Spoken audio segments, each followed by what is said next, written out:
Good morning, everyone. Welcome along to the Blood Red Morning Bulletin, your place for all the Liverpool FC news on the Blood Red channel. We are live with myself, Patrick Smith, and I'm joined by Liverpool.com editor Matt Addison as we preview the Reds clash with Fulham at Anfield tonight. A big one in the Premier League as the Reds look to go 5 wins in a row on this brilliant unbeaten run they've been on in the past month or so.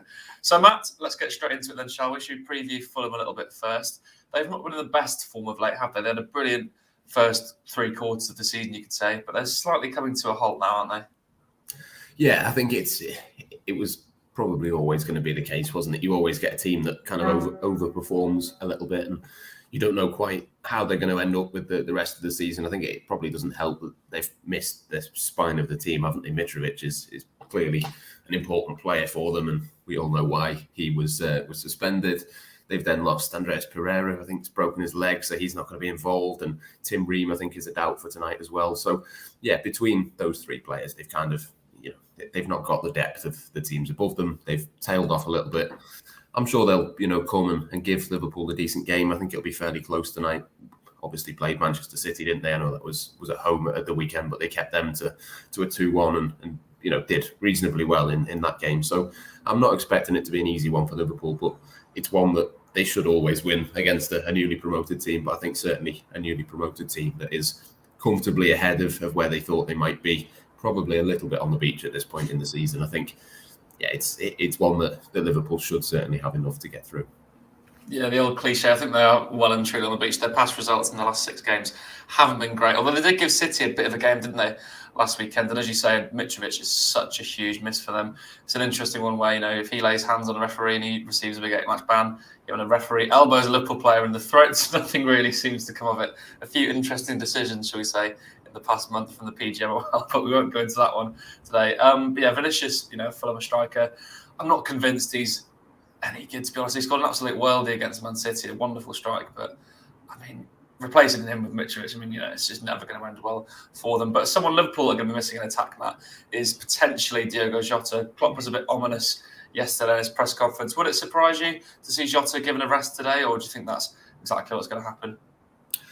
I think from what Jurgen Klopp said, obviously we don't know exactly how bad the injury is. It kind of feels a bit the same as what it was at the weekend, where I'd be surprised if he started, but I'd also be surprised if he wasn't involved, because the injury he picked up was the tackle that went in on him. I think it was Kufal, wasn't it, against West Ham? And he's played since and scored since and looked absolutely fine when he was doing that at the weekend. So I'm sure there's some extent of being playing safe with him.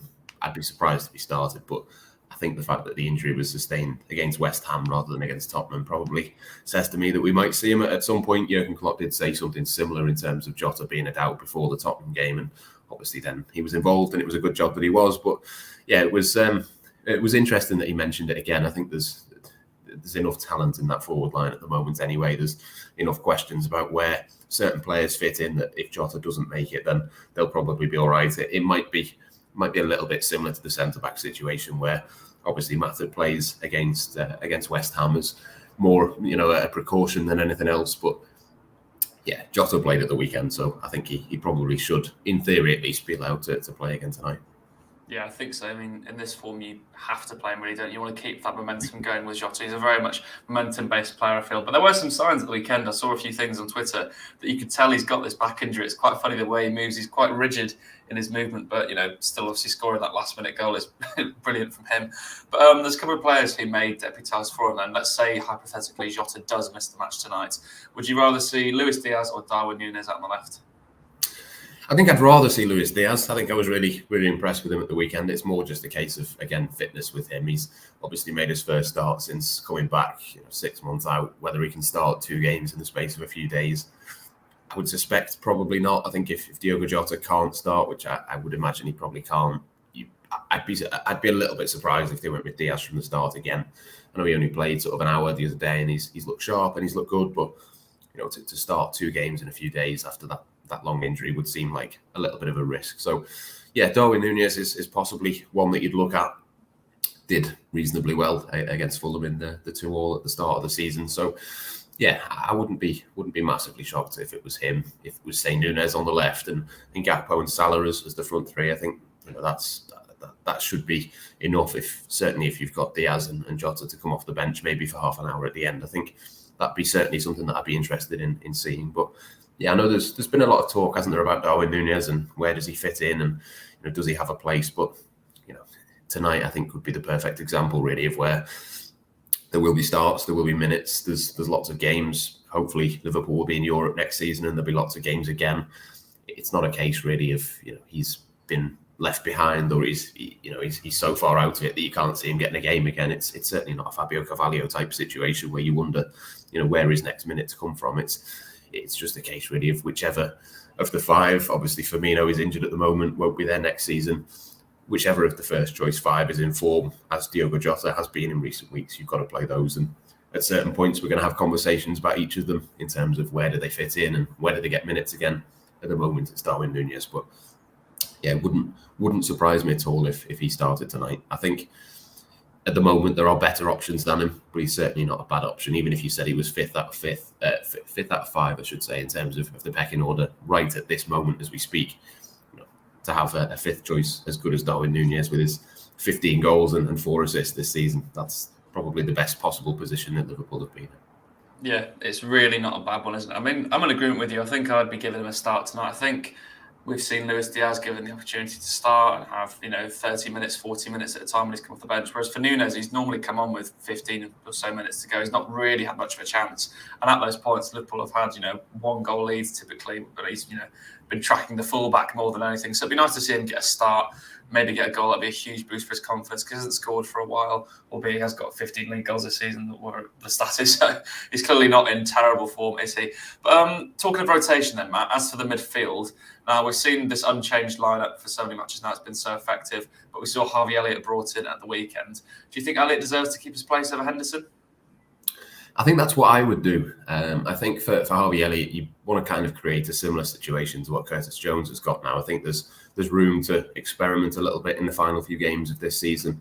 Obviously, Liverpool have got to win all of those games to give themselves a best chance of finishing as high as possible at the table. But I just think for someone like him, he is the future. I can see a situation where Jordan Henderson comes back in, but I don't think he's a natural fit for this new sort of way that Liverpool are playing. I think Harvey Elliott, on paper at least, would be a much smoother fit in terms of playing a little bit higher up the pitch. And I just think you might as well experiment. You might as well try it. I think for someone like him, there's no point, giving him a game and then a game off and then a game back in. If you're going to do it, let's just do it and see what it looks like. And Curtis Jones is a ship on the Mersey going off there in the background. I think what we've seen from Curtis Jones over the last 6 games that he started now in a row for Liverpool. That's what you get when you get that consistency and you get that sort of, you know that you're in the team week in, week out. You can kind of start to express yourself a little bit more. And I think that's what I'd like to see for Harvey Elliott, really, to just give him a little bit of a go. Obviously, at some point, you're going to have to rotate. It might even be tonight that Curtis Jones comes out the team, for example. But I just think to give the players who are going to be the future of that Liverpool midfield the possibility to do that, particularly when you think of, Thiago is out and is out for the rest of the season. We're not going to see him. I'd be very surprised if we saw Oxlade-Chamberlain or Keita play for Liverpool again before the end of their contracts. You might as well just give it to the players that are going to be there next season and hopefully are going to be the future. And, Harvey Elliott might as well just take a bit of time to get some momentum and just sort of see what he can do, really, I think, in that position. Yeah, I could not agree more. I think at this point, even the most hopeful of us, that's including myself, know that top 4 is gone. Like it's not going to happen. It takes something really, really terrible from Newcastle and United. And as much as I'd love to see United drop those points, I don't think it's going to happen. So, for me now, I'd be playing Jones and Elliott almost every game. I'd be giving the youngsters a go, the players who are going to be here next season, because, maybe even Firmino, we're not sure he's going to be here next season with Liverpool. Maybe let's try and offload him, although recent form, that's another debatable one. The last then maybe talking point we'll go on about rotation is at the back, Matt. We saw Matip come in against the West Ham game. That was obviously forced through injury to Konate. Is there a chance, do you think, that maybe we could see Matip again tonight with Liverpool probably having the lion's share of possession at home? And also Kostas Tsimikas has been a name mentioned with potentially giving Andy Robertson a rotation, a bit of a rest for him. What do you think of those 2 changes? Yeah, I can see an argument for both of them. I can see an argument for not making either of them. I think Matip he'd be one that I'd be more tempted by. I think he's someone that played obviously really well against West Ham and then came back out of the team straight away. And again, it does kind of contradict what I was saying about the future. I don't think it's 100% certain that Matip will be at Liverpool next season. I would say it's fairly likely that if he is, then next season will be his last before the end of his contract, and maybe he moves on then. But I just think for someone like Konate, you've got to kind of manage him a little bit as well. Again, you can't just play the same players every single time. There's maybe an argument for a Joe Gomez or someone else to come in, but I think Matip would be the one. I think he is, again, one that suits this system. You do have to give the minutes to Konate at some point to get him used to playing that kind of dual role of covering at full-back and playing at centre-back. And, maybe this Fulham game is one that you could see, a bit of potential to continue to work on that. But I think, I'd be surprised if he was to play 3 games in the space of 7 days.